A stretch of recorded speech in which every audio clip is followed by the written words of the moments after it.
আমি আপনাদের খেদমতে সূরা ইয়াসিন থেকে তেলাওয়াত করছি, টের পাইছেন? ইয়াসিন মুখস্থ আছে কার কার? আর উঠবে না হাত? মাশাআল্লাহ। অর্ধেক মুখস্থ আছে কার দেখি?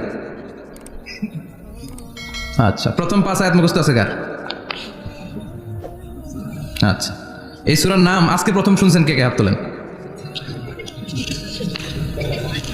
নাম সবাই শুনছে তাই না? আল্লাহ কবুল করো, আরো জোরে পড়েন আমিন। তো সূরাতুল ইয়াসিন থেকে আজকে আমরা কথা শুনবো ইনশাআল্লাহ। পড়েন যতটুকু আমাদের সাধ্যে কুলায়। এটা মাক্কি সূরা। সূরা ইয়াসিনটা কি সূরা? বিশ্বনবীর জীবনে দুইটা পর্ব, একটা মাক্কি পর্ব, একটা মাদানী পর্ব। একটা হচ্ছে মাক্কি ইনিংস আর একটা মাদানী ইনিংস। ক্রিকেটে ইনিংস থাকে, ফার্স্ট ইনিংস, সেকেন্ড ইনিংস, বুঝতে সুবিধা না? কমন পড়ছে সবার? তো এটা হচ্ছে বিশ্বনবীর মাক্কি ইনিংসের একটা সূরা। মাক্কি ইনিংসের বৈশিষ্ট্য হচ্ছে বিশ্বনবী তাওহীদের দাওয়াত দিয়েছেন, রিসালাতের দাওয়াত দিয়েছেন, আখিরাতের কথা বলেছেন, একটু নরম নরম কথা বলেছেন। কারণ চারদিকে খালি মাইর, চারদিকে কি কোরআনের কথা বলে মাইর আছে না? মার খেতে হয়, বকা শুনতে হয়, ঝুঁকি নিয়ে কথা বলতে হয়। চিল্লা এখন ঠিক কিনা? বিশ্বনবীরে বলা হলো এগুলো ছেড়ে দেন, এগুলো ছেড়ে দেন। সুন্দরী নারী দেব, টাকার পাহাড় দেব, ক্ষমতার চেয়ারে বসিয়ে দেব, সব দিব। এই হচ্ছে আমাদের 3 দফা। নারী দিব, সম্পদ দিব, ক্ষমতা দিব। বিশ্বনবী বললেন আমার খালি 1 দফা। আমার কয় দফা? 1 দফা।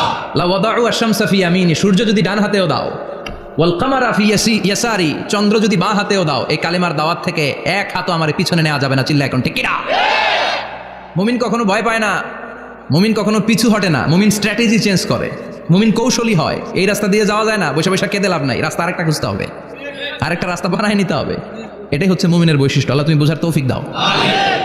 তো বিশ্বনবীর মাক্কি ইনিংসের খেলার সিস্টেম ছিল ঠ্যাক দিয়ে খেলতেন। ক্রিকেটে কি বলে যে উইকেট বাঁচায় খেলতে হবে, তোমার উইকেট যাতে পড়ে না যায়। তো ঠেকায় ঠেকায় খেলে। তো বিশ্বনবী ঠেকায় ঠেকায় খেলছেন, আর 4 ছক্কা মারছে সব মাদানী ইনিংসে। সুবহানাল্লাহ নাই?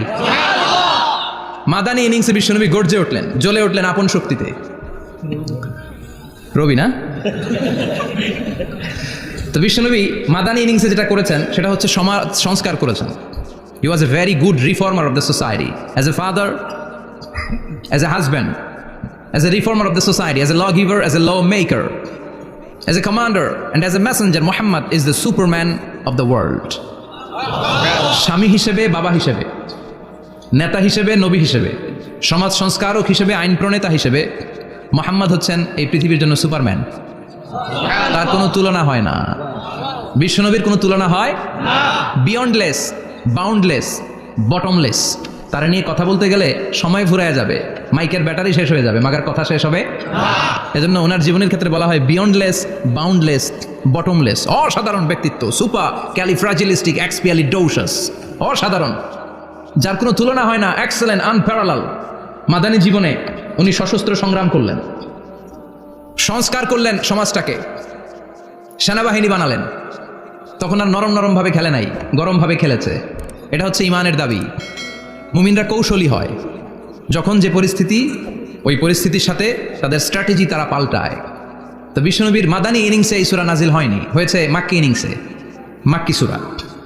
এই সূরার অনেক ফজিলত, ছোটবেলা থেকেই সূরা ইয়াসিনের অনেক ফজিলতের কথা আমরা শুনেছি না? বিশ্বনবী বলেছেন ইন্না লিকুল্লি শাইইন কলবান ওয়া কলবুল কোরআনি সূরাতু ইয়াসিন। সব জিনিসের একটা কলব আছে, হৃদয় আছে, অন্তর আছে, আর কোরআনের কলবের নাম হচ্ছে সূরা ইয়াসিন। বিশ্বনবী বললেন ইন্না লিকুল্লি শাইইন কলবান, সব জিনিসের একটা কলব আছে। ওয়া ইন্না কলবাল কোরআনি সূরাতু ইয়াসিন, আর কোরআনের কলবের নাম হলো সূরাতু ইয়াসিন। মান ক্বারাআ সূরাতা ইয়াসিন মাররা ওয়াহিদা, একবার সূরাতু ইয়াসিন তেলাওয়াত করলে 10 পারা কোরআন খতমের সওয়াব হয়ে যায়। বিশ্বনবী বলতেন ইন্না ফিল জাসাদি মুদগা, দেহে একটা গোশতের টুকরা আছে, ইযা সালুহাত সালুহাল জাসাদু কুল্লু, এই দেহের গোশতের টুকরা যদি ভালো হয়ে যায় পুরো দেহটারে ভালো করে দেয় কে? আল্লাহ। এই দেহের গোশতের টুকরাটা যদি পচে যায় পুরো দেহটারে নষ্ট করে দেয় কে? আল্লাহ। বিশ্বনবী বললেন আলা ওয়াহিয়াল কলব, ওই টুকরাটার নাম হলো কলব। টুকরাটার নাম কি? এজন্য কলবের মধ্যে আল্লাহর জিকির বসাইতে হবে। কি বসাবেন? নাকি আয়না বসাবেন? আয়না বসায় না? আয়না বসাইয়া দে মোর দয়াল বাবা, কেবলা কাবা, সব মুখস্থ। আয়না বসাইয়া দে মোর, নবীর কলবে আয়না বসায় নাই নবী। সেদিন আবু বকর, ওমর ফারুক, কেউ আয়না বসাইছে? আবু হানিফা, শাফিঈ, এরা কলবের মধ্যে আয়না বসাইছে? বসাইছে জিকির। চিল্লায় বলেন বসাইছে কি? এজন্য আল্লাহ বললেন আলা বিযিক্রিল্লাহি তাতমাইন্নুল কুলুব। দুনিয়ার কোনো জিনিস দিয়ে কলব ঠান্ডা হয় না, দুনিয়ার কোনো জিনিস দিয়ে কলব পরিচ্ছন্ন হয় না। কলব শুধু পরিচ্ছন্ন হয় একটা জিনিস দিয়ে, লা ইলাহা ইল্লাল্লাহ, লা ইলাহা ইল্লাল্লাহু মুহাম্মাদুর রাসূলুল্লাহ সাল্লাল্লাহু আলাইহি ওয়াসাল্লাম। তাহলে কোরআনের একটা কলব আছে, আমাদের দেহে যেমনি কলব আছে, প্রতিটা প্রাণীর যেমনি কলব আছে, অন্তর আছে, কোরআনেরও কলব আছে না নাই? কোরআনের কলবের নাম? চিল্লায় বলেন কোরআনের কলবের নাম। আবার বিশ্বনবী বলতেন ইকরাউ আলা মাউতাকুম সূরাত ইয়াসিন। তোমাদের মুমূর্ষু ব্যক্তিদের সামনে বসে সূরাত ইয়াসিন তেলাওয়াত করো। রূহ চলে যাবে, মৃত্যুর একেবারে দ্বার প্রান্তে দাঁড়িয়ে এই মুহূর্তে তার পাশে বসে পড়তে আরম্ভ করেন ইয়াসিন ওয়াল কুরআনিল হাকীম ইন্নাকা লামিনাল মুরসালিনা আলা সিরাতিম মুস্তাকিম। ওই ব্যক্তির ঈমানের মৃত্যু দান করে দিবে কে? আল্লাহ। মৃত্যুর কষ্ট হালকা করে দিবে কে? আল্লাহ।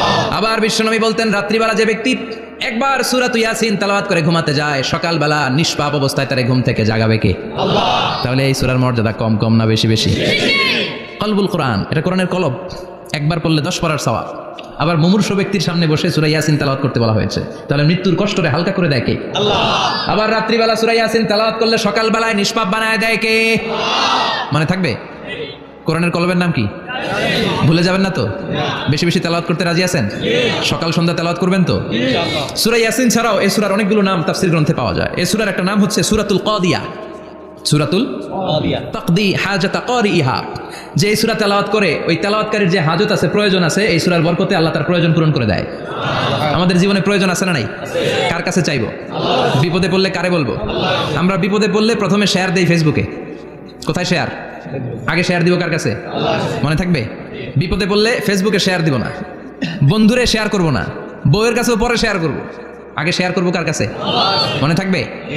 এজন্য বিশ্বনবী বলতেন এই সূরার নাম সূরাতুল কাদিয়া, মানুষের হাজত পূরণ করে দেয়। এই সূরা তেলাওয়াত করে যদি আপনি আল্লাহর কাছে কোনো বিপদ থেকে পানা চান অথবা কোনো প্রয়োজন নিয়ে দোয়া করেন, সূরার বরকতে প্রয়োজনটা পূর্ণ করে দেয় কে?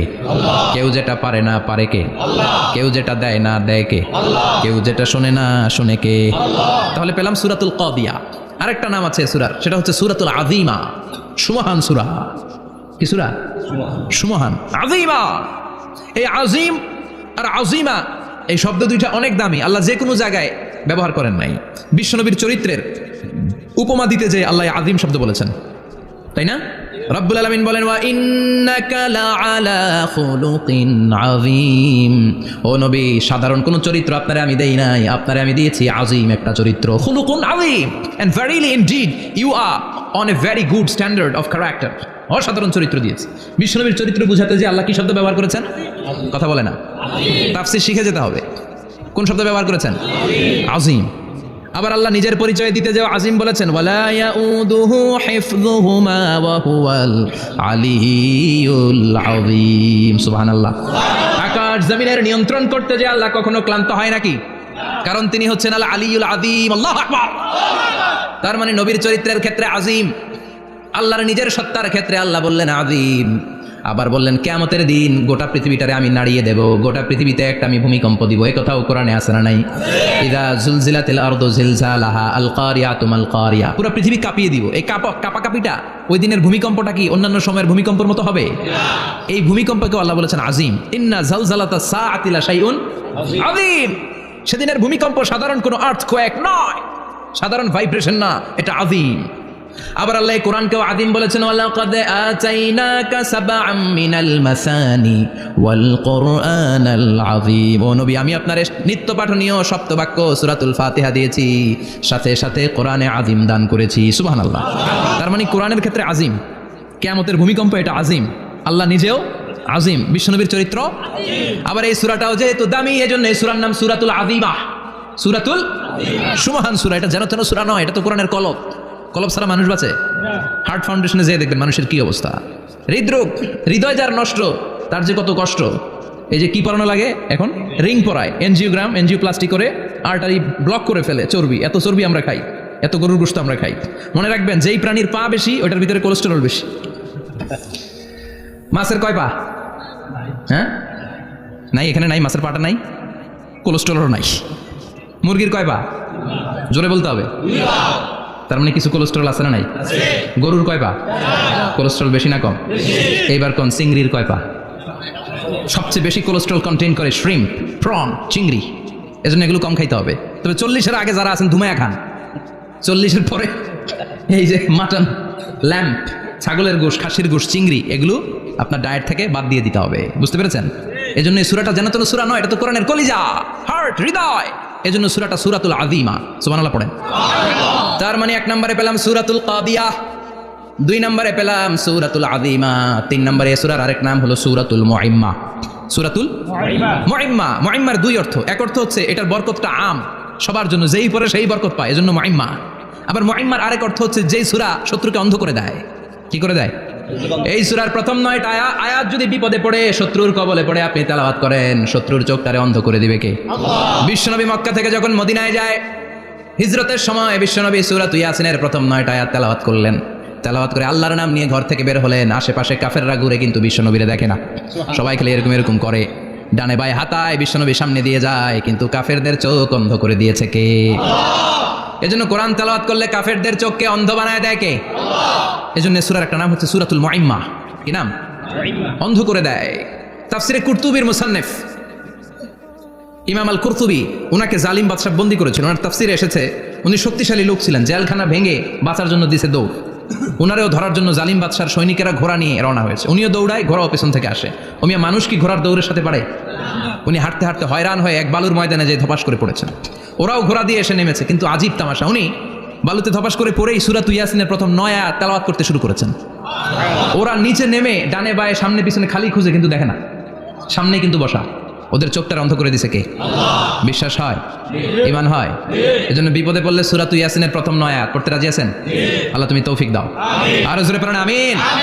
এজন্য আল্লাহ চমৎকার ভাবে এই সূরাটা শুরু করে দিলেন। 2টা কাটা অক্ষর দিয়ে আল্লাহ বললেন ইয়াসিন ওয়াল কুরআনিল হাকীম ইন্নাকা লামিনাল মুরসালিন আলা সিরাতিম মুস্তাকিম। পড়েন সুবহানাল্লাহ। ইয়াসিন সূরাটা শুরু করলেন কি দিয়ে?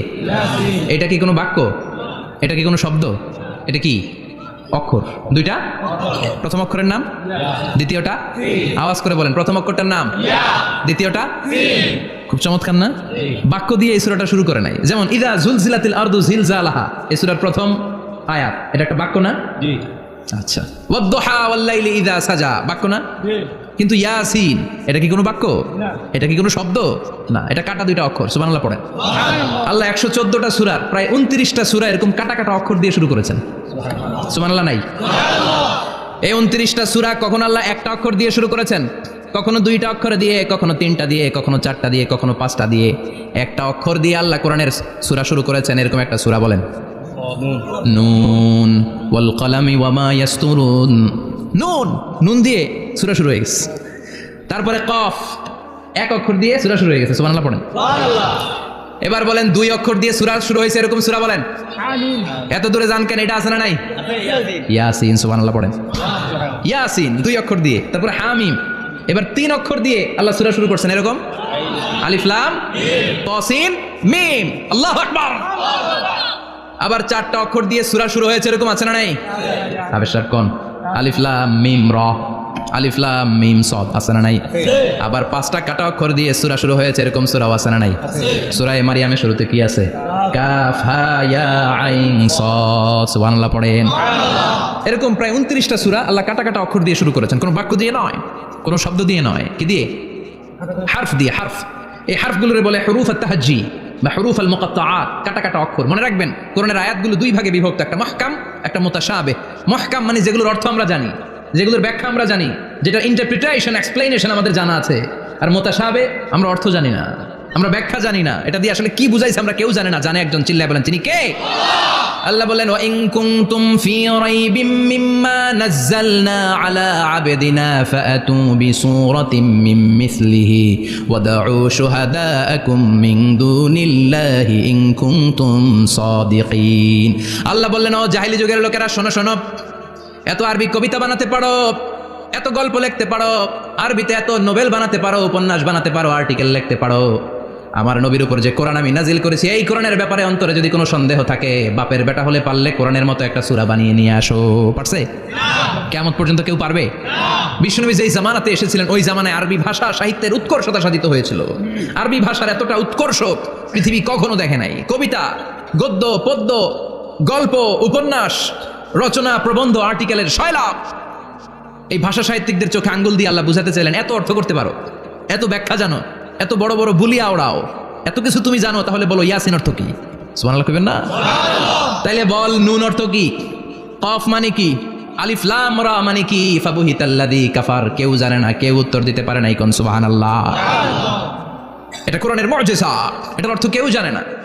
আর এগুলোর অর্থ নিয়ে খোঁচাখুচি করাও ঠিক না। তবে মুফাসসিরিন ইকরাম এগুলোর কিছু অর্থ সম্ভাব্য বলার চেষ্টা করেছেন। যেমন ইয়াসিনের অর্থ ইবনে আব্বাস বলেছেন এর অর্থ হতে পারে ইয়া ইনসান, হে মানুষ। সুবহানাল্লাহ পড়েন। কেউ কেউ বলেছে এটার অর্থ হতে পারে ইয়া সাইয়্যিদ আল মুরসালিন। কেউ কেউ বলেছেন ইয়াসিন হতে পারে ইসমুল্লাহ, আল্লাহর নাম। কেউ বলেছেন এটা হতে পারে ইসমুন লিন নবী, বিশ্ব নবীর নাম। আবার কেউ কেউ বলেছেন ইয়াসিন হতে পারে এই কোরআনে কারিমের একটা নাম। কোন সুবহানাল্লাহ। এই সম্ভাব্য সব কথাগুলো বলে পৃথিবীর সব মুফাসসিররা বলতে বাধ্য হয়েছেন আল্লাহু আ'লামু বিমুরাদিহি বিহি। এটার দ্বারা আসল অর্থ যে কি এটা আমরা কেউ জানি না। জানে কে? চিৎকার করে বলতে হবে, জানে কে? তাহলে ইয়াসিন মানে আমরা জানি না। ইয়াসিনের অর্থ আমরা ছেড়ে দেব কার উপর? এরপর আল্লাহ বললেন ওয়াল কোরআনিল হাকিম, প্রজ্ঞাময় বিজ্ঞানময় কোরআনের শপথ। ওয়াল কোরআনিল হাকিম, বিজ্ঞানময় প্রজ্ঞাময় কোরআনের শপথ বা কসম। ওয়াল কোরআনিল হাকিমে যে ওয়া, এই ওয়াটারে আরবিতে বলে ওয়া আল কাসামিয়া। কি বলে? ওয়া আল কাসামিয়া। কসম কাটার জন্য আল্লাহ এই ওয়া ব্যবহার করেছেন। যত জায়গায় কোরআনে আল্লাহ কসম কেটেছেন ওই কসমের শব্দটার আগে ওয়া আছে না নাই? ও মিয়া, কোরআনে আল্লাহ সময়ের শপথ করেছেন, কসম কেটেছেন, যুগের কসম কেটেছেন। যুগের সময়ের আরবি হলো আল আসর। এই আসরের আগে ওয়া আছে না নাই? কি বলছে আল্লাহ?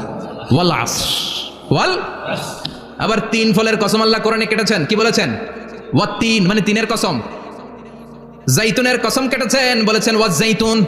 তুর পাহাড়ের কসম কেটেছেন, বলেছেন ওয়া তুর সিনিন। যত জায়গায় কসম তত জায়গায় ওয়া আছে না নাই?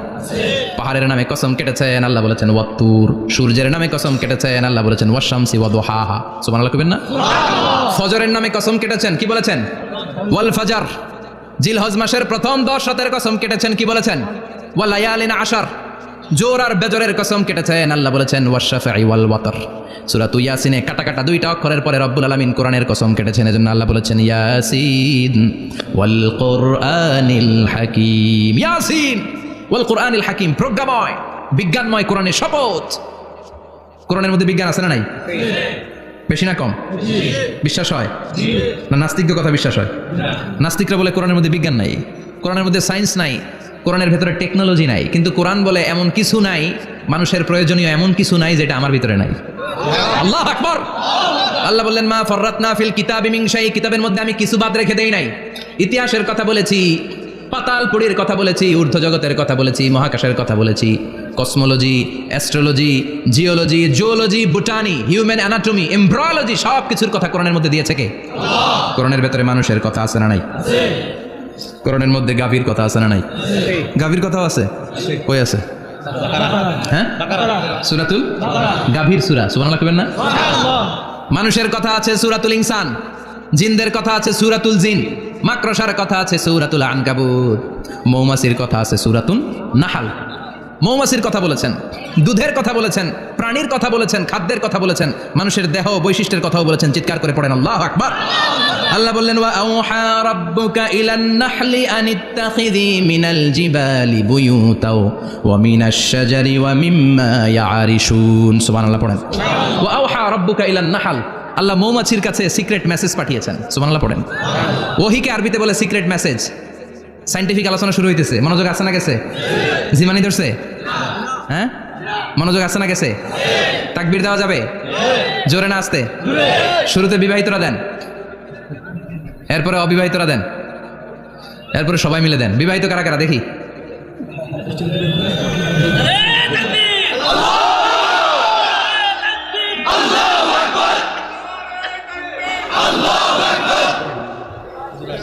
বিবাহিতরা অবিবাহিতরা দিবেন না? শুরুতে বিবাহিতরা দেন, তারপরে অবিবাহিতরা দেন, তারপরে সবাই মিলে দেন। বিবাহিতরা রেডি? দেখবো কাদের গলায় জোর বেশি। দেখি দেখি, বিবাহিতরা দেন। লিল্লাহি তাকবীর। মাশাআল্লাহ। এবার অবিবাহিতরা রেডি? আওয়াজ নাই। হেরে যাবে, আজকে হেরে যাবে। রেডি? তাকবীর দাও, লিল্লাহি তাকবীর।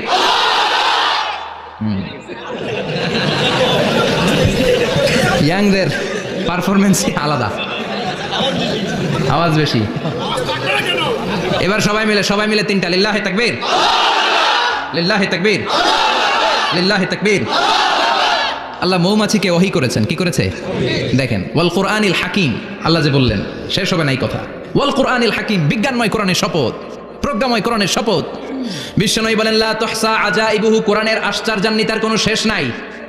ওয়ালা তাবলা গারাইবুহু, কোরআন কোনোদিন কারো কাছে পুরাতন মনে হয় না। ফিহি মাসাবিহুল হুদা, কোরআনের মধ্যে আছে হেদায়েতের মশাল। ওয়া মানারুল হিকমা, কোরআন হলো বিজ্ঞানের সুউচ্চ মিনার। লা তুহসা আজাইবুহু, কোরআনের আশ্চর্যান্বিতার শেষ নাই। যতই পড়বেন আপনি আশ্চর্য হয়ে যাবেন, যতই স্টাডি করবেন, যতই অধ্যয়ন করবেন, আপনার চোখকে খুলে দিবে কে? ওয়ালা তাবলা গারাইবুহু, কোরআন কখনো পুরাতন হয় না। পুরান হয় নাকি? যার বয়স 50 বছর ধরে নামাজি মানুষ, প্রতি নামাজের প্রত্যেক রাকাতে কোন সূরা পড়া লাগে? তো 50 বছর যদি কেউ নামাজি হয়, তাহলে কত লক্ষবার উনি সূরা ফাতিহা পড়ছে উনি নিজে জানে? তারপরে কোনোদিন কি মনে হয়েছে সূরা ফাতিহাটা একটু পুরান লাগে? আজকে কুল হল্লা দিয়ে শুরু করুন, কথা বলেন। পুরান লাগছে কোনোদিন? এত পড়ছি এটা, আজকে আর এটা না, আজকে আর একটা, এরকম মনে হয়? ওয়ালা তাবলা গারাইবুহু, পুরান লাগে না। প্রতিদিন নতুন, প্রতিনিয়তই নতুন, অলওয়েজ নিউ, সব সময় নতুন। এজন্য বিশ্বনবী বললেন লা তুহসা আজাইবুহু, কোরআনের আশ্চর্যান্বিতার শেষ নাই।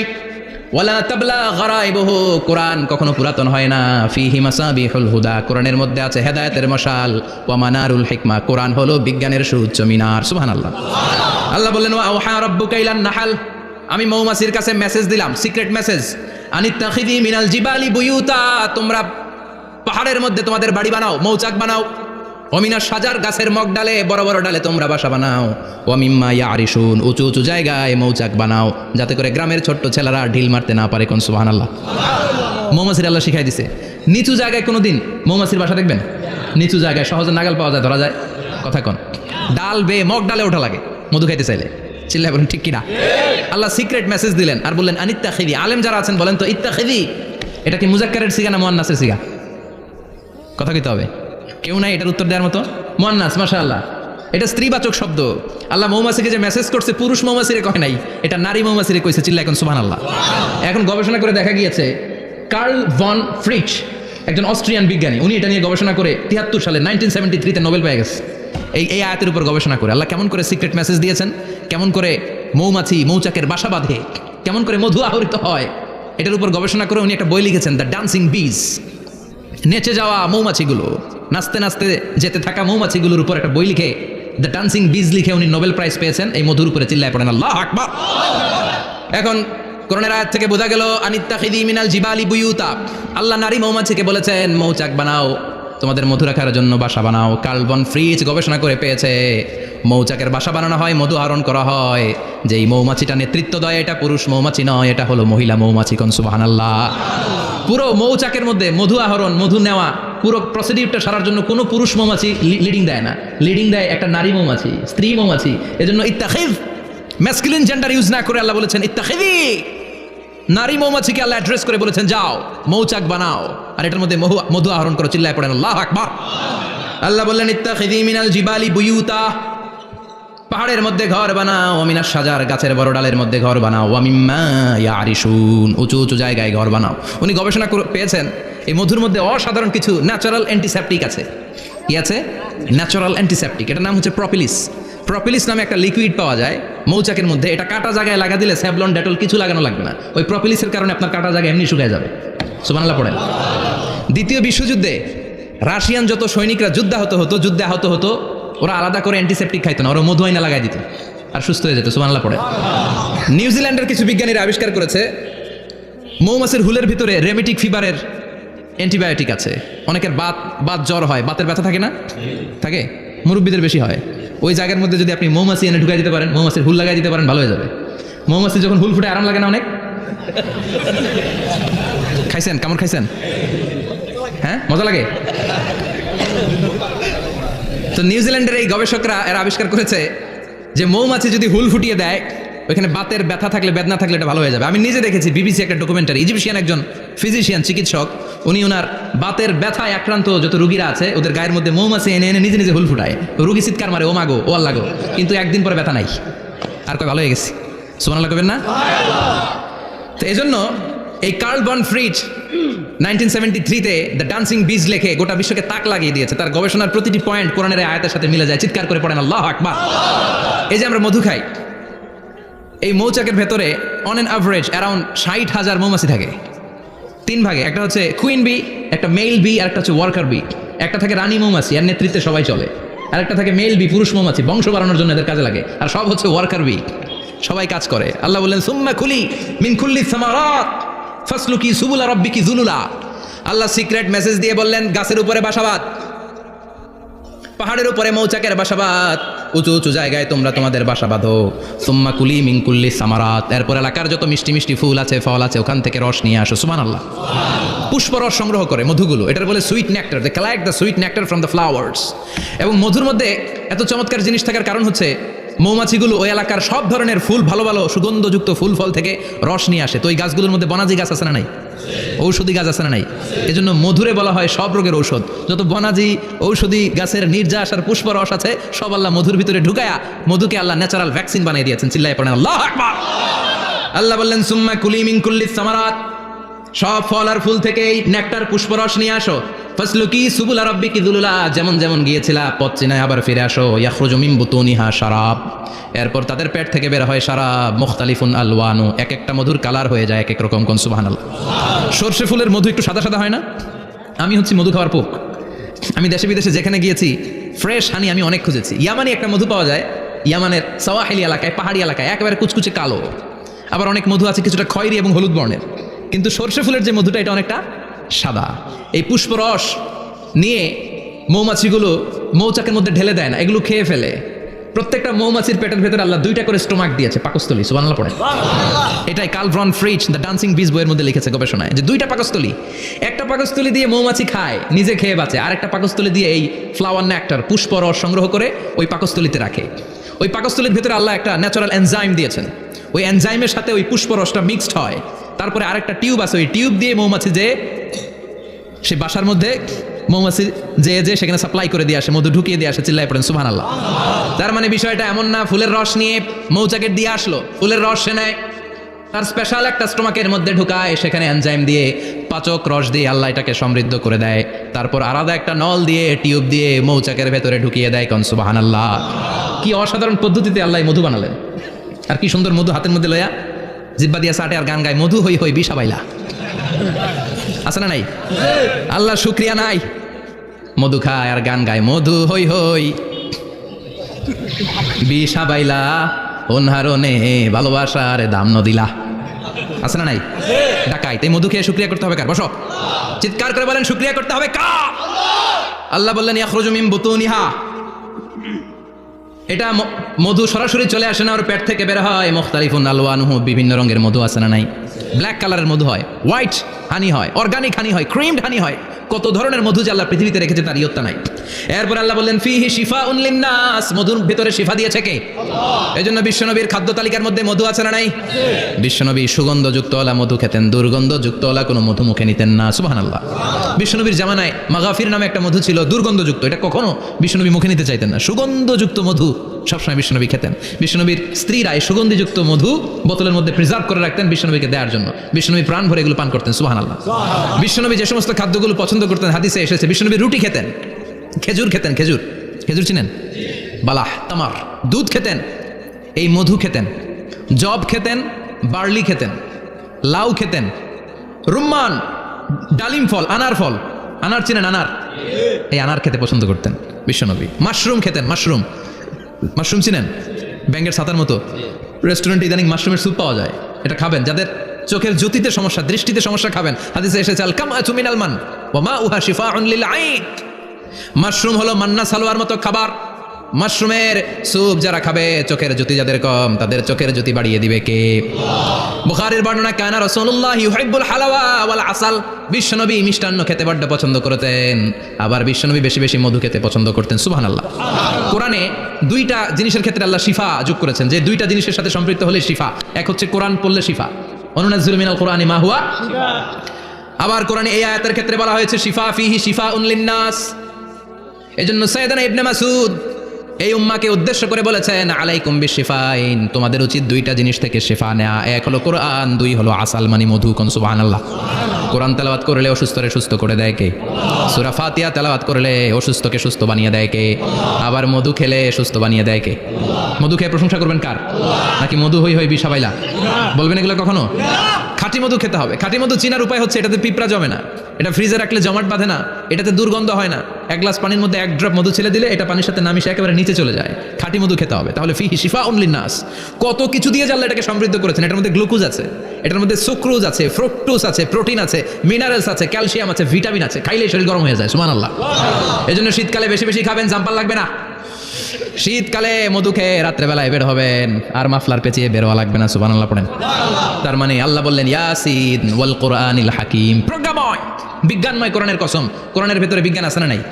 বিজ্ঞানের কথা এই তো শুরু করলাম, আজকে সারা রাত বিজ্ঞানের কথা বলবো। থাকবেন কতক্ষণ? হ্যাঁ, স্লোগান দেন লিল্লাহি তাকবীর। এরপরে আল্লাহ বললেন গোলাম ওয়া ইন্না লাকুম ফিল আনআমি লাইবরা, প্রাণীকুলের দিকে নজর করে তাকাও। প্রাণীকুলের মধ্যে আমি তোমাদের জন্য নিদর্শন রেখেছি। নুসকিকুম মিম্মা ফি বুতুনিহি, এই প্রাণীকুলের পেট থেকে একটা চমৎকার জিনিস আমি বের করে দেই, এটার নাম হচ্ছে দুধ। এটা কি? দেখেন একই আয়াতের মধ্যে আল্লাহ মধুর কথাও বললেন, আবার দুধের কথাও বললেন। দুধটা কিভাবে হয়, উৎপন্ন হয়, মধু কেমনে হয়, ইঞ্চি ইঞ্চি কথা এই কোরআনের ভেতরে তুলে ধরলেন কে? আল্লাহ বললেন মিমবাইনি ফারসিম ওয়া দামিল লাবানা, গোবর আর রক্তের মাঝখান দিয়ে আমি দুধ বের করি। সুবহানাল্লাহ পড়েন। আমরা যাই এই গাভীর ওলান টানা শুরু করি সকালবেলা বিসমিল্লাহ বলে, কিন্তু কেমনে যেটা আসে ওইদিকে নজর নাই। ডাকাত বিসমিল্লাহ বলে শুরু করে না, দুধ খাই আলহামদুলিল্লাহ পড়েন, আছে না নাই? আল্লাহ বলেন মেকানিজমটা শোনো কেমনে আমি খাওয়াই। আল্লাহ বললেন মিমবাইনি ফারসিম ওয়া দামিল লাবানা, গোবর আর রক্তের মাঝখান দিয়ে আমি দুধ বের করে দেই। সুবহানাল্লাহ। গরু যে ঘাস খায়, এই ঘাস থেকে রক্ত হয় আর গরুর গোবর হয়। পেটের একদিকে থাকে গোবর, আরেক দিকে থাকে রক্ত। রক্তও দুর্গন্ধ, গোবরও দুর্গন্ধ। রক্তও নাপাক, গোবরও নাপাক। এই দুই নাপাক আর দুর্গন্ধের মাঝখান দিয়ে সুগন্ধযুক্ত দুধ বের করে দেয় কে? আল্লাহ বললেন মিমবাইনি ফারসিম ওয়া দামিল লাবানা, গরু যে খাবারগুলো খায় ওই খাবারের এক পাশ দিয়ে গোবর হয়ে যায় আর এক পাশ দিয়ে রক্ত হয়ে যায়, মাঝখান দিয়ে দুধ বের করে দেয় কে? What a amazing mechanism of discharging milk from animals body. What a amazing mechanism. একদিক দিয়ে গোবর দুর্গন্ধ, আরেক দিক দিয়ে ঘাস খাওয়ার কারণে রক্ত হয়, মাঝখান দিয়ে দুধ বের হয়ে যায়। সুবহানাল্লাহ। আবার বাছুর ছাড়া দুধ পাওয়া যায় না। গাভী আছে কার কার? হাত তোলেন তো। বাছুর ছাড়া দুধ পাওয়া যায়? শুধু গাভী, বাছুর নাই, দুধ আসবে? আবার এই যে বিশাল বড় ওলান 20 কেজি দুধ দেয় প্রতিদিন, এই ওলান কাটলে দুধ পাওয়া যায়? এক ফোঁটা দুধও ওলানটা কেটে টুকরা টুকরা করলে আপনি পাবেন না। এটা আলাদা মেকানিজম। এটা ভিতর থেকে একটা নির্যাস। বাছুর নিয়ে দুইটা ঢুমারবেন, ওই নির্যাস দিয়ে দুধ বেরোতে থাকবে, গোবর আর রক্তের মাঝখান দিয়ে চিৎকার করে পড়েন আল্লাহু আকবার। এজন্য বিশ্বনবী বলতেন বেশি বেশি দুধ খাও। দুধ হলো সুষম খাদ্য। পৃথিবীতে আবিষ্কৃত যত খাবার আছে দুধের চাইতে ভালো খাবার আছে নাকি? কথা কন। মানুষ পানি খেয়ে 3-4 দিন বাঁচে জানেন, আর পানির মধ্যে লবণ দিলে 7-8 দিন বাঁচতে পারবেন। আর দুধ পাইলে আজীবন বাঁচবেন। দুধ খেয়ে যদি হজম করতে পারেন, দুধ খেয়ে হজম করতে পারলে আজীবন বেঁচে যাবেন। সুষম খাদ্য। বিশ্বনবী যে রাতে মেরাজে যাবেন, সিদরাতুল মুনতাহা পার হওয়ার পরে বিশ্বনবীর পরীক্ষা শুরু হলো। বিশ্বনবীকে বুখারীর বর্ণনা 3টা গ্লাস দেয়া হলো। কাদাহ ফিহি লাবান, এক গ্লাসের মধ্যে দুধ ছিল। ওয়া কাদাহ ফিহি আসাল, আর এক গ্লাসের মধ্যে ছিল মধু, আর এক গ্লাসের মধ্যে ছিল মদ। কাদাহুন ফিহি খামার। বিশ্বনবীকে 3টা গ্লাস দিয়ে বলা হলো নবী চুজ করেন কোনটা নেবেন। এক গ্লাসে মধু, আরেক গ্লাসে দুধ, আরেক গ্লাসের মধ্যে বিশ্বনবীকে দেয়া হলো মদ। বিশ্বনবী বললেন যে এই গ্লাসের ভেতরে দুধ আছে, আমি ওই পেয়ালাটা নিলাম। সাইয়েদনা জিবরাইল বললেন ইয়া রাসূলুল্লাহ আখাস্তাল ফিতরা, আপনি যেমন নিছেন তেমন। সুবহানাল্লাহ কইবেন না? বিশ্বনবী দুধ খেতে পছন্দ করতেন। আর বিশ্বনবী বলতেন আলাইকুম বি আলবানিল বাকার, বেশি বেশি গরুর দুধ খাবা। ফা ইন্নাহা তুরাম্মু মিনাল আশজার, কেননা এটা সবুজ লতা পাতা ঘাস পাতার নির্যাস। গরু কি খায়? ঘাস খায় না? এই ঘাসের নির্যাস হচ্ছে দুধ। বিশ্বনবী বলতেন বেশি বেশি দুধ খাবা। ফিহি শিফার মধ্যে শিফা আছে। ফি লাবানিহা শিফা ওয়া লুহুমিহা দা, গরুর দুধে আছে শিফা, গরুর গোশতের মধ্যে আছে রোগ। সুবহানাল্লাহ। কত বড় ফিলোসফার বিশ্বনবী। বিশ্বনবী বলে গিয়েছেন গরুর দুধ বেশি খাও, কিন্তু গোশ বেশি খাইও না। আর আমরা গরুর গোশ পাইলে কোপায় ফেলে। সাদা ভাত আর ঝাল গরুর মাংস যদি হয়, ওই যে অনেকের জিহ্বায় পানি চলে আসছে। সুবহানাল্লাহ কইবেন না? বিশ্বনবী বলতেন দুধ খাও, গোশ খাইও কম। গরুর গোশত কম খাবা, গরুর দুধ বেশি খাবা, সুস্থ রাখবে কে? আবার বিশ্বনবী মায়েদেরকে বলেছেন, ও মায়েরা, সন্তান হওয়ার পরে 2 বছর দুধ খাওয়াবা। আল্লাহু আকবার। ওয়াল ওয়ালিদাতু ইউরদি'না আওলাদাহুন্না হাওলাইনি কামিলাইনি লিমান আরাদা আন ইউতিম্মার রাদাআ। সন্তান যারা পেয়েছো মায়েরা, বোনেরা, 2 বছর দুধ খাওয়া সন্তানকে সুস্থ রাখবে কে? আল্লাহ। বাচ্চা ডেলিভারির পরপরই আল্লাহ তাআলা মায়ের বুকে একটা দুধ দেয়, এটাকে বলে শাল দুধ। এটা হচ্ছে বাচ্চার জীবনের প্রথম প্রাকৃতিক টিকা। সুবহানাল্লাহ কয় না? এটা বেবির জীবনে ন্যাচারাল প্রাকৃতিক টিকা, প্রতিষেধক আল্লাহ দিয়ে দিয়েছে। আপনার বাচ্চাকে টিকা দিন, স্লোগান আছে না? 5টা 7টা টিকা দেওয়া লাগে, প্রথম টিকাটা আল্লাহ নিজেই ফ্রি দিয়ে দিছে। এটা শাল দুধের ভেতরে পাওয়া যায়। এজন্য বাচ্চাকে শাল দুধ খাওয়াতে হবে, তার ব্রেনের গ্রোথ হবে, সে শক্তিশালী হবে, সে দেশপ্রেমিক হবে, সে আল্লাহওয়ালা হবে। চিল্লা এখন ঠিক কিনা?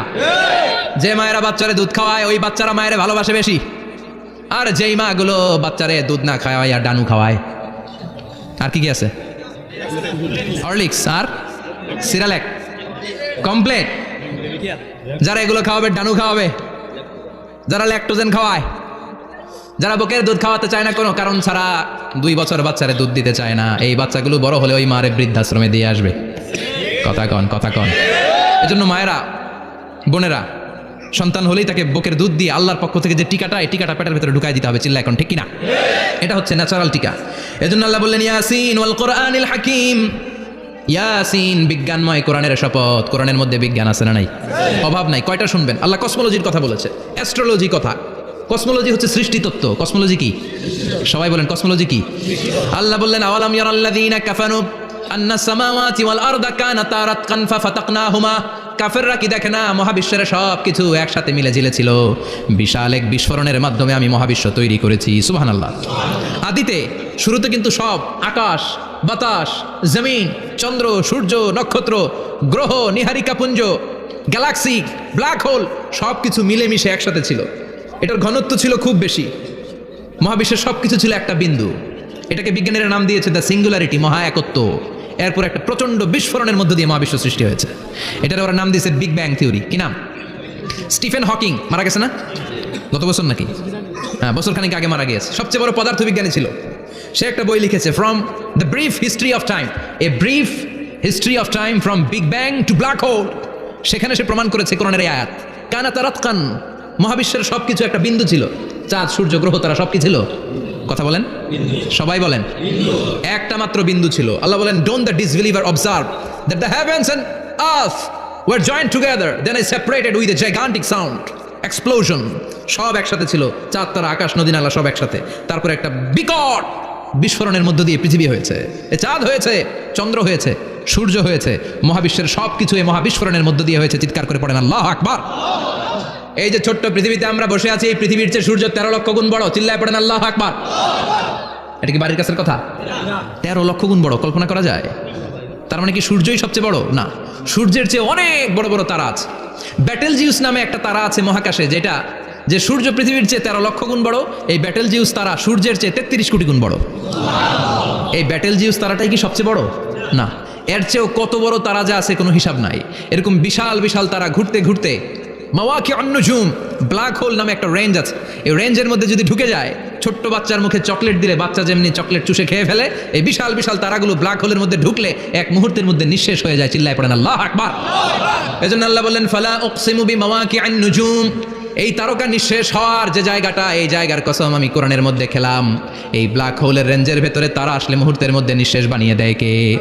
একটা তারার চেয়ে আরেকটা তারা বড়। এরকম হাজার কোটি তারা মিলে আমাদের গ্যালাক্সি। এই গ্যালাক্সির নাম হচ্ছে মিল্কি ওয়ে। কি নাম? আমাদের গ্যালাক্সির নাম কি? সবাই বলেন তো। Milky Way. কি নাম?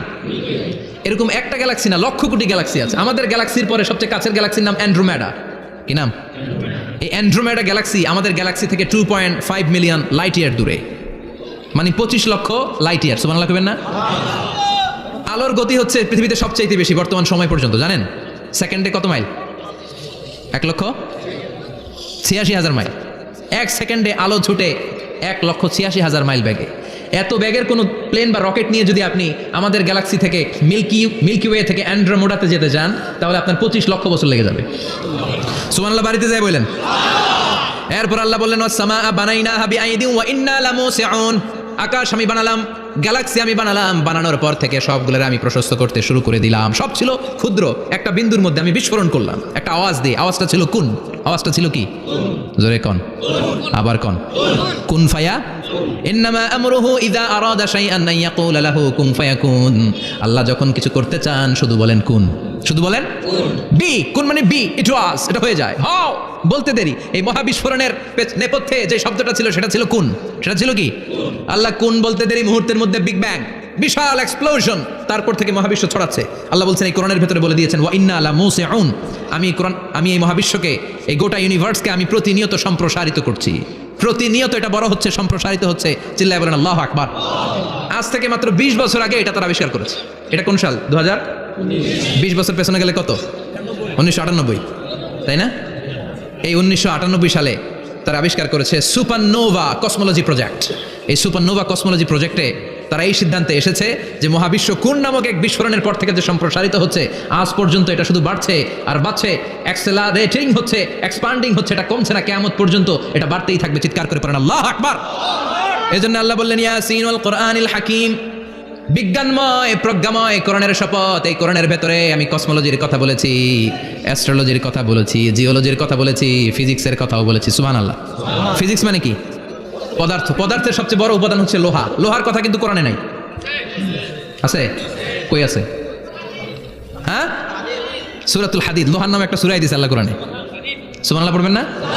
সূরার নাম সূরাতুল হাদিদ। সূরার নাম কি? চিল্লায় বলেন সূরার নাম সূরাতুল হাদিদ। হাদিদ মানে লোহা।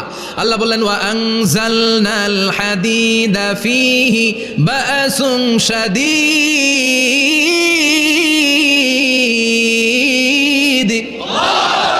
ওয়া আনজালনাল হাদিদ ফীহি বাসুন শাদীদ। আমি লোহা নাজিল করলাম আর লোহার ভেতরে আমি ভয়ঙ্কর শক্তি ঢুকাইয়া দিলাম। সুবহানাল্লাহ। ফীহি মানাফিউ লিন-নাস, লোহার ভেতরে মানুষের জন্য অনেক কল্যাণ আছে। সুবহানাল্লাহ। লোহা ছাড়া পৃথিবীতে কিছু হয়? আংটি বানাতে লোহার দরকার আছে না নাই?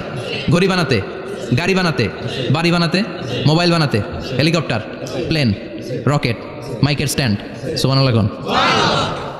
এমন কোনো জিনিস নাই যেটার মধ্যে লোহা লাগে না। এজন্য আল্লাহ বললেন এই লোহার নামে আমি একটা সূরা ডেডিকেট করলাম, ওয়া আনজালনাল হাদিদ ফীহি বাসুন শাদীদ। আমি লোহাকে নাজিল করেছি। আল্লাহ বলেছেন, খেয়াল করে শব্দটা শুনেন, ওয়া আনজালনাল হাদিদ, আমি লোহাকে উপর থেকে নাজিল করেছি। কি করেছি? কথা বলেন। তার মানে লোহা পৃথিবীতে ছিল না, নাজিল করছে কে? লোহা পৃথিবীতে ছিল? পৃথিবীতে ছিল। পৃথিবীতে থাকলে নাজিল করবেন কেন?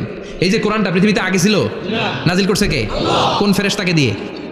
সাইয়েদনা জিবরাইল। কোন নবীর উপর? বিশ্বনবী মুহাম্মদুর রাসূলুল্লাহ। আল্লাহু আকবার। তার মানে ওহী পৃথিবীতে ছিল না, আল্লাহ উপর থেকে নাজিল করেছেন। নুজুল মানে উপর থেকে নিচের দিকে আসা। এই নুজুল শব্দ ব্যবহার করে আল্লাহ বললেন ওয়া আনজালনাল হাদিদ, লোহাকে আমি নাজিল করেছি। তার মানে লোহা পৃথিবীর উপাদান নয়, লোহা এসেছে উপর থেকে। কোন সুবহানাল্লাহ। বিজ্ঞানীরা, পদার্থবিদ যারা গবেষণা করে এটাই পেয়েছেন, লোহা আসলে পৃথিবীর না। লোহা পৃথিবীতে উৎপাদন করা হয় নাই। লোহার যে মলিকিউল, অণু আছে, লোহার একটা অণু তৈরি করার মতো ক্ষমতা পৃথিবীর নাই। ইভেন এই সৌরজগতের কোনো কিছু নাই। সূর্যের তাপেও লোহা তৈরি হতে পারে। লোহার ছোট্ট একটা অণু তৈরি করতে কমপক্ষে 1 কোটি ডিগ্রি সেলসিয়াস তাপের প্রয়োজন হয়। তার মানে এটা পৃথিবীর কোনো উপাদান নয়, এটা আনজালনাল হাদিদ। আল্লাহ বলেন মহাবিস্ফোরণের কারণে গলিত অন্য কোনো তারার ভেতর থেকে লোহার উপাদান আমি পৃথিবীর ভিতরে এনে ঢুকিয়ে দিয়েছি। তার মানে পদার্থের কথা কোরআনে আছে না নাই? সুবহানাল্লাহ কইবেন না? এরপরে বায়োলজির কথা আছে না নাই? বায়োলজিক্যাল অ্যাসপেক্ট অফ মাউন্টেন্স, কেমন করে পাহাড়ি রেঞ্জ তৈরি হলো, আছে না নাই? ওয়াজআলনাল জিবালা আওতাদা, পাহাড়কে আমি পেরেক মেরে দিয়েছি। ওমিয়া কাঠের ভেতরে যখন পেরেক মারেন, পেরেকের বেশিরভাগ অংশ কাঠের ভেতরে ঢুকে যায়, উপরে দেখা যায় সামান্য, ঠিক কিনা? তো লোহা যদি আল্লাহ পেরেক মারেন, উপরে যা দেখা যায় এটা সামান্য, আসল পাহাড় তো মাটির নিচে। সুবহানাল্লাহ কইবেন না? আসল পাহাড় কোথায়? পেরেক যদি কাঠের মধ্যে ঢুকিয়ে দেন, পুরো পেরেকটা কাঠে ঢুকে যায় না? উপরে দেখা যায় কদ্দুর? সামান্য। পাহাড়ের যা আপনি দেখেন এটা তো পেরেকের মাথা, পুরো পাহাড়টা আল্লাহ জামিনের ভেতরে গেড়ে দিয়েছেন। চিল্লায় পড়েন আল্লাহু আকবার। আবার আল্লাহ বললেন অমিনাল জিবালি জুদাদুম বিদু ওয়া হুমরুম মুখতালিফুন আলওয়ানু, আছে না নাই? ওয়াগারাবি বুসুদ, আল্লাহ বলেন নানা রঙের পাহাড় পর্বত মহাবিশ্বে আমি তৈরি করেছি। কোন পাহাড় হচ্ছে রক্তিম বর্ণের, কোন পাহাড়কে বানিয়েছি আমি কৃষ্ণ বর্ণের, কোন পাহাড়কে বানিয়েছি আমি শুভ্র বর্ণের, কোন পাহাড়ের রং কালো, কোনটা সাদা, কোনটা নীল, আছে না নাই? মহাবিশ্ব যখন তৈরি হয়েছে, পৃথিবীর মধ্যে 7টা টেকটনিক প্লেট তৈরি হয়েছে। 7 tectonic plates create the mountain range on earth. পৃথিবীতে এই পাহাড় তৈরির কারণ হচ্ছে 7টা প্লেট। এগুলোর 7 টেকটনিক প্লেট বলে। এই প্লেটগুলোর কারণে পৃথিবীতে এই রং বেরঙের পাহাড় তৈরি হয়েছে। কত রঙের যে পাহাড় আছে, আরব বিশ্বে পাথরের পাহাড়, বাংলাদেশে মাটির পাহাড়, ব্রুনাই, সিঙ্গাপুর, ইন্দোনেশিয়াতে যদি যান আরেক ধরনের পাহাড়। চায়নার একটা শহর আছে গানজু সিটি, কি নাম? এই গানজু সিটিতে একটা পাহাড় আছে রেইনবো মাউন্টেন, ওখানে 7 রঙের পাহাড় পাওয়া যায় এক জায়গায়। সুবহানাল্লাহ কবেন না? রেইনবো মানে কি? রংধনু। রংধনুর কয় রং? কথা কন। ছোটবেলা আমরা মুখস্থ রাখতাম বেনিয়া সহকলা, বেতে বেগুনি, নিতে নীল, হাতে আসমানি, শতে সাদা, হতে হলুদ, কতে কালো, লাতে লাল। সুবহানাল্লাহ নাই? মনে রাখার কি অসাধারণ পদ্ধতি। তো এই রেইনবো মাউন্টেন, রংধনুর 7 রঙের পাহাড় এক জায়গায় পাওয়া যায়। এখানে সাদা পাহাড়, এখানে সবুজ পাহাড়, এখানে নীল পাহাড়, ওখানে লাল পাহাড়, এখানে কালো পাহাড়। এই চায়নার গানজু সিটিতে আল্লাহ তাআলা 7 রঙের পাহাড় এক জায়গায় রেখেছেন। চিৎকার করে বলেন আল্লাহু আকবার।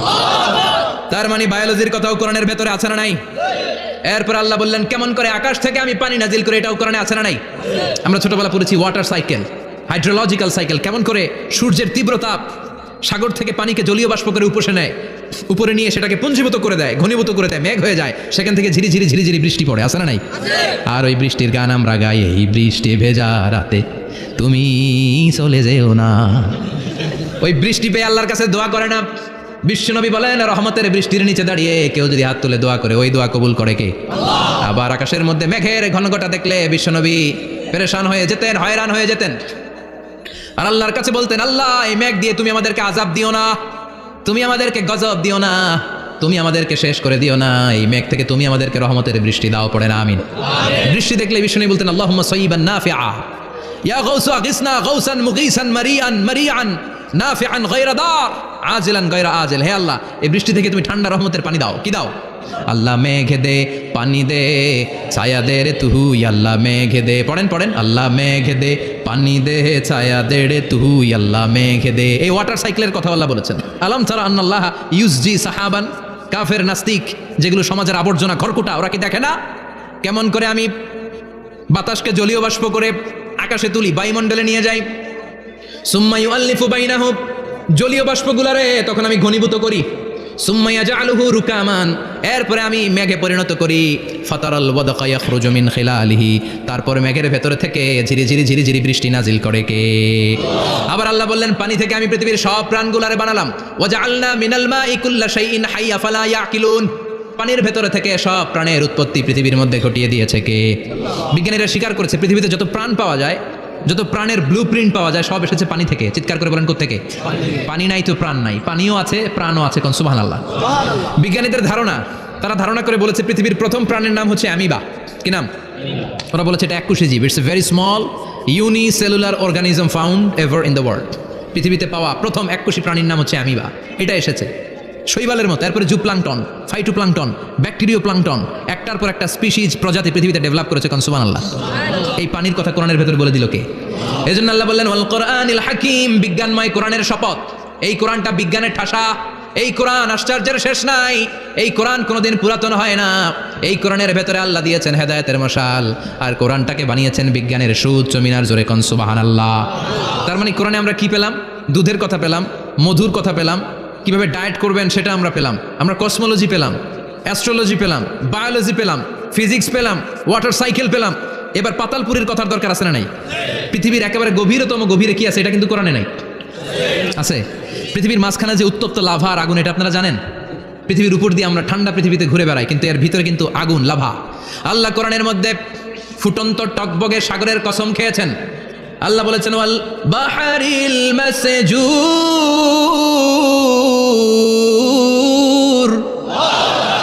আমি কোরআনের ভেতরে ফুটন্ত টকবগে সাগরের পানির কসম খেলাম। পড়েন সুবহানাল্লাহ।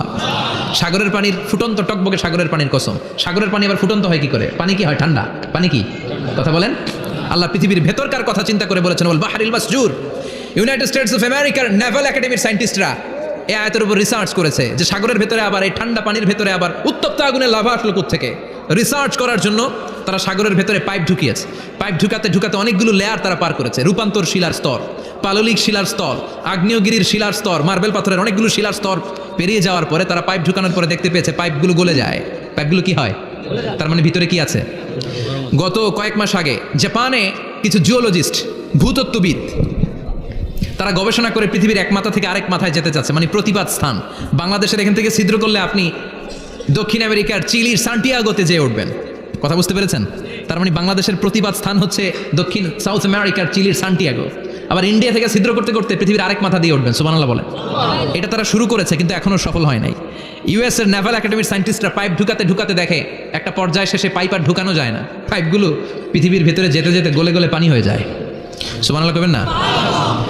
এই রিসার্চ প্রজেক্টের যিনি চিফ উনি বললেন, bring the water proof pipe from America, America থেকে ওয়াটার প্রুফ পাইপ নিয়ে আস। আমার এমন পাইপ লাগবে গবেষণা করার জন্য যে পাইপ আগুনে জ্বলে না। ওয়াটার প্রুফের মধ্যে আগুন লাগালে আগুন ধরবে? বুলেট প্রুফে বুলেট মারলে বুলেট ঢুকবে?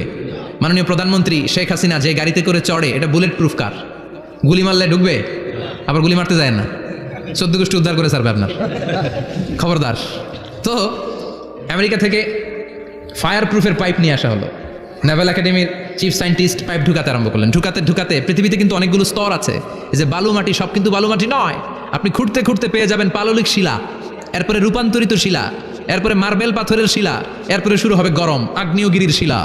ওই শিলার ভেতরে এমন আগুন আল্লাহ রেখেছে, নেভাল একাডেমির সায়েন্টিস্টরা ফায়ার প্রুফের পাইপ ঢুকাতে ঢুকাতে একটা লেভেল যাওয়ার পরে দেখে যে ফায়ার প্রুফের পাইপও গলে গলে মুহূর্তে পানি হয়ে যায়। তার মানে ভেতরে এমন আগুন আল্লাহ রেখেছে, ওই আগুনের তুলনায় পৃথিবীর আগুনের মতো নয়। ওই আগুনটাই জাহান্নামের আগুন। আবার বিজ্ঞানীরা গবেষণা করে ওই আগুনের মধ্যে মানুষের চিৎকার শুনেছে। এজন্য হাদিসে এসেছে, আল্লাহর ওলিরা মুমিন বান্দারা মারা গেলে তাদের রূহগুলো আকাশে চলে যায়, ইল্লিনে চলে যায়। আর কাফের মুশরিক আর নাস্তিকগুলো মারা গেলে তাদের আত্মাগুলো পৃথিবীর মাঝখানে সিজ্জিনে চলে যায়। ওই সিজ্জিনের ভেতরে আগুন আছে না নাই? চিল্লায় বলেন। তার মানে পাতালপুরীর কথাও আছে, সাগরের কথাও আছে, আকাশের কথাও আছে। কেমন করে দুনিয়াতে আমরা আসলাম সেটাও আছে। এমব্রয়োলজি, ভ্রূণতত্ত্বের কথা কোরআনে আছে না নাই? পৃথিবীতে আল্লাহ কয়েক সিস্টেমে মানুষ বানালেন। সৈয়দনা আদমকে বানালেন, মাও নাই বাবাও নাই। সৈয়দনা আদম আলাইহিস সালামের বাবার নাম কি? মায়ের নাম কি? মাও নাই বাবাও নাই। আবার সৈয়দনা ঈসা আলাইহিস সালামকে আল্লাহ তৈরি করলেন, শুধু মা আছে বাবা নাই। আবার আমাদের সবাইকে আল্লাহ বানালেন, মাও আছে বাবাও আছে, ঠিক কি না? এরপরে ছোট্ট এক ফোঁটা নাপাক থেকে আল্লাহ আমাদেরকে বানালেন। এই এক ফোঁটা বীর্যের মধ্যে যে প্রাণ আছে, এটা দুজন বিজ্ঞানী আবিষ্কার করেছে। লিয়েন হুক মাইক্রোস্কোপ যন্ত্র দিয়ে তারা বীর্যের মধ্যে, স্পার্ম ড্রপের মধ্যে গবেষণা করে পেয়েছে যে ওখানে কি যেন নড়ে। ওই এক ফোঁটা ড্রপের মধ্যে কি যেন নড়ে। সেখান থেকে ওরা আবিষ্কার করেছে এই স্পার্মের ভেতরে, শুক্রাণুর ভেতরে প্রাণের অস্তিত্ব আছে। এক ফোঁটা স্পার্মে, এক ফোঁটা বীর্যের মধ্যে 20 কোটি যদি শুক্রাণু না থাকে, ওই স্পার্ম থেকে আল্লাহ বেবি দেয় না, সন্তান দেয় না। সুবহানাল্লাহ কোন? এজন্য আল্লাহ বললেন, হাল আতা আলাল ইনসানি হিনুম মিনাদ দাহরি লাম ইয়াকুন শাইআম মাযকুরা। ও মানুষ, কেন এত অহংকার করো? নজর করে তোমার জীবনের শুরুটার দিকে একটু তাকাও। কি ছিলা তুমি? এক ফোঁটা নাপাক পানি, একটা স্পার্ম ড্রপ থেকে এসেছো। ইয়াখরুজু মিন বাইনি সুলবি ওয়াত তারাইব। বাবার পৃষ্ঠদেশ থেকে মায়ের গর্ভদেশের মধ্যে তোমাকে নিয়ে গেল কে? সেখান থেকে ফি যুলুমাতিন সালাস, 3টা প্যাকেট দিয়ে মায়ের পেটের মধ্যে তোমাকে প্রিজার্ভ করলো কে? আল্লাহ প্রত্যেকটা স্টেজ কোরআনে বলে দিয়েছেন। ফি যুলুমাতিন সালাস, 3টা অন্ধকার প্রকোষ্ঠে আল্লাহ আমাদেরকে প্রিজার্ভ করেছেন। মায়ের ফুলের একটা প্যাকেট, মায়ের জরায়ুর একটা প্যাকেট, আবার মায়ের পেটের একটা প্যাকেট। ওই প্যাকেটের ভিতরে পৃথিবীর কোনো কবিরাজি কাজে লাগছে? ডাক্তারের ডাক্তারি কোন কবিরাজ আম করে খাওয়াইছে? চিল্লায় বলেন, তিনি কে? এরপর আল্লাহ বললেন, ফি যুলুমাতিন সালাস, ওটা অন্ধকার ছিল। যেই টেম্পারেচারে রাখলে তুমি সুস্থ থাকবা, যেই টেম্পারেচারে রাখলে তুমি আস্তে আস্তে বড় হতে পারবা, সেখানে আমি রাখলাম। সেখান থেকে আমরা হয়ে গেলাম জিমেট, সেখান থেকে জাইগট, তারপরে ইমব্রয়ো, তারপরে ফেইটাস, ল্যাটার স্টেজ। প্রথমে ছিলাম ইনিশিয়াল স্টেজ, তারপরে ল্যাটার স্টেজ, আমরা বড় হতে লাগলাম। আল্লাহ আমাদেরকে হার্ট দিলেন, সিস্টনিক ডায়াস্টনিক, অলিন্দ নিলয় শুরু হয়ে গেল। রুহুর ফুৎকার আমাদের হৃদয়ে ভরে দিল কে? আল্লাহ আমাদেরকে স্কেলিটন দিলেন, কঙ্কাল, স্পাইনাল কর্ড দিলেন, আমাদের স্কাল দিলেন, মাথার খুলি দিলেন, লাঞ্চ দিলেন, ফুসফুস দিলেন, গল ব্লাডার দিলেন। যেখানে যেটা ঠিক যেমন ভাবে দেওয়া দরকার মায়ের পেটে থাকতেই সেটা দিয়ে দিয়েছে কে? আল্লাহ। এরপর 8 মাস আমরা মায়ের পেটে মারে কষ্ট দিলাম। ওই মুহূর্তে আমার মা আমার জন্য যতটা কষ্ট করেছে পৃথিবীর কেউ ওই খবর রাখে না। তোরে কোন ঠিক কিনা? বোঝা হয়ে গিয়েছিলাম, একটা বস্তা। আমরা প্রত্যেকে মায়ের পেটে ছিলাম একটা কি? এই বস্তা নিয়ে আমার মা খেতে যেত, ঘুমাতে যেত। এই বস্তাটা পেটে করে আমার মা রান্নাঘরে রান্না করতো। একদিনও রান্না বন্ধ হয় নাই। এই বস্তাটা নিয়ে আমার মা টয়লেটে যেয়ে বসতে পারতো না। 8 মাস এরকম কষ্ট করেছে। এজন্য মায়ের মনে কষ্ট দিলে আল্লাহর আরশ কেঁপে যায়। মায়ের কাছ থেকে দোয়া নেওয়ার দরকার আছে না নাই? মায়ের মনে কষ্ট দিবেন? মায়ের সাথে বেয়াদবি করবা কেউ? মায়ের থেকে দোয়া নেওয়ার দরকার আছে না নাই? মা যার নাই সে জানে মা না থাকার কি জ্বালা। চিল্লা এখন ঠিক কিনা? যখন রাত্রি নিঝুম এই চোখে ঘুম, একলা শূন্য ঘরে তোমায় মনে পড়ে মাগো তোমায় মনে পড়ে যখন রাত্রি নিঝুম এই চোখে ঘুম একলা শূন্য ঘরে তোমায় মনে পড়ে মাগো তোমায় মনে পড়ে ঠিক কিনা এজন্য এই মায়ের জন্য দোয়া করার দরকার আছে না নাই আল্লাহ বললেন 8 মাস 9 মাস মায়ের পেটের ভেতরে ছিলা তারপরে দুনিয়ার বুকে তোমারে আনলো কে ছোট্ট নাপাক ছিলাম এই ছোট্ট এক ফোঁটা পানি থেকে আমাদেরকে বড় করছে কে তার মানে এমব্রয়োলজি ভ্রূণ তত্ত্বের কথা কোরআনের ভেতরে আছে না নাই সে আল্লাহ বললেন ইয়াসিন ওয়াল কোরআনিল হাকীম ইন্নাকা লামিনাল মুরসালিন আলা সিরাতিম মুস্তাকিম সুবহানাল্লাহ পড়েন আল্লাহ বললেন ইয়াসিন এরপরে বললেন আল কোরআনিল হাকীম প্রজ্ঞাময় কোরআনের শপথ বিশাল একটা শপথ কেটে আল্লাহ বললেন ইন্নাকা লামিনাল মুরসালিন আলা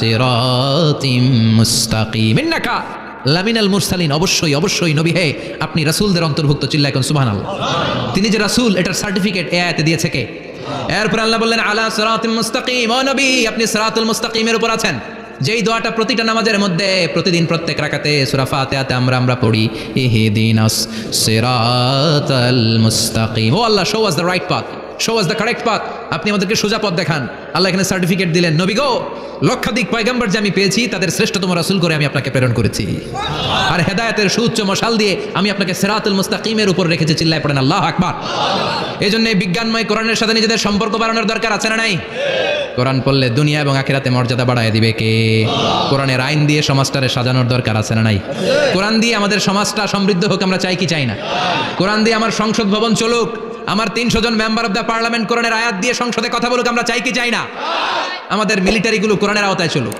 আমাদের দেশটা কোরআন দিয়ে চলুক আমার লাল সবুজের পতাকা সংসদ ভবনের এক পাশে আর কালিমার লা ইলাহা ইল্লাল্লাহর পতাকা আরেক পাশে পতপত করে উড়বে আমরা চাই কি চাই না সেজন্য কোরআনের সাথে আমাদের সম্পর্ক বাড়াতে হবে নিজে কোরআন পড়তে হবে কোরআন বুঝতে হবে কোরআনের উপর আমল করতে হবে রাজি আছেন তো এটাই হচ্ছে সূরাতু ইয়াসিনের শিক্ষা আল্লাহ আমাদের সবাইকে কথাগুলো বুঝার ও আমল করার তৌফিক দান করুক আমরা পড়ি আমিন আরো জোরে পড়েন আমিন যতগুলো কথা বললাম কোরআন থেকে আলোকিত করার জন্য আল্লাহ তাআলা যে মেসেজগুলো আমাদেরকে কোরআনের ভেতরে দিয়েছে এই মেসেজ থেকে আমরা যেন নিজেদেরকে সমাজকে আলোকিত করতে পারি আল্লাহ তুমি তৌফিক দাও আরো জোরে পড়েন আমিন সুবহানাকাল্লাহুম্মা বিহামদিকা আশহাদু আল্লা ইলাহা ইল্লা আনতা আস্তাগফিরুকা ওয়া আতুবু ইলাইক